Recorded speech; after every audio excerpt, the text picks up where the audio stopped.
India மட்டுமின்றி பல்வேறு நாடுகளில் இதுவரை 200 ஏரி குளங்களை தூர்வாரிய மெகா பவுண்டேஷன் அமைப்பினர் 201வது ஏரியாக தஞ்சை மாவட்டம் குருவிக்கரம்பை பெரிய ஏரியை தூர்வார துவங்கியுள்ளனர்.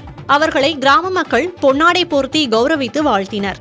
அகமதாபாத்தில் உள்ள ஏரியை 200வது ஏரியாக தூர்வாரி சாதனை படைத்த இந்த அமைப்பினர் 147 ஏக்கர் பரப்புள்ள குருவிக்கரம்பை பெரிய ஏரியை தூர்வாரும் பணியை கிராம மக்கள் முன்னிலையில் தொடங்கினர். நிமல் ராகவன் என்ற இளைஞர் கஜா புயலால் டெல்டா மாவட்டங்களில் இழந்த வளங்களை மீட்கும் வகையில் மெகா பவுண்டேஷன் என்ற அமைப்பை ஏற்படுத்தி அதன் மூலம் முதலாக பேராவூரணி, பட்டுக்கோட்டை மற்றும் அதனை சுற்றியுள்ள பகுதிகளில் உள்ள ஏரி குளங்களை தூர்வாரி நீர்நிலைகளை காக்கும் முயற்சியில் ஈடுபட்டார்.